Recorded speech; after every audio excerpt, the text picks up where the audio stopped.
कराची वालों के लिए एक बार फिर सुप्रीम कोर्ट की जानिब से एक बड़ी खुशखबरी कि 1 माह में सर्कुलर रेलवे चलाने का फैसला। ये खबर सुनते ही कराची की आवाम में खुशी की लहर दौड़ गई। कराची सर्कुलर रेलवे 1964 से 1984 तक खूब चला, फिर दौर आया मिनी बसेस का, तो बिलाखिर 1999 में कराची सर्कुलर रेलवे बंद कर दी गई।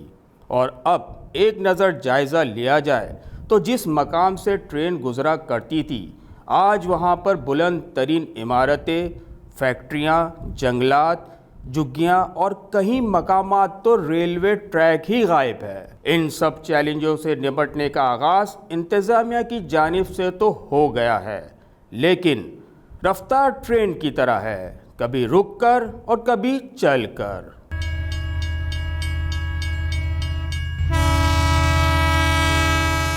रेलवे सर्कुलर सिस्टम कराची के लिए एक अहम खुशखबरी है।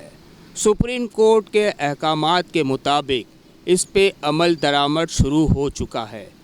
यहाँ पे जितनी कच्ची आबादी थी उनको खाली करा लिया गया है, क्योंकि कराची में ट्रैफिक का निज़ाम दरम बरम है और अगर ये सर्कुलर सिस्टम शुरू हो जाए तो कराची के शहरियों के लिए ये एक अहम पेशरफ्त होगी और उनमें खुशी की लहर भी होगी, क्योंकि उससे कई मसले हल हो सकते हैं।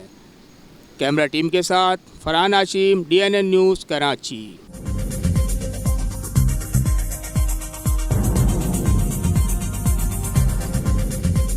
न्यूज़ से अपडेट रहने के लिए हमारे चैनल को सब्सक्राइब करें और बेल आइकन पर क्लिक करें।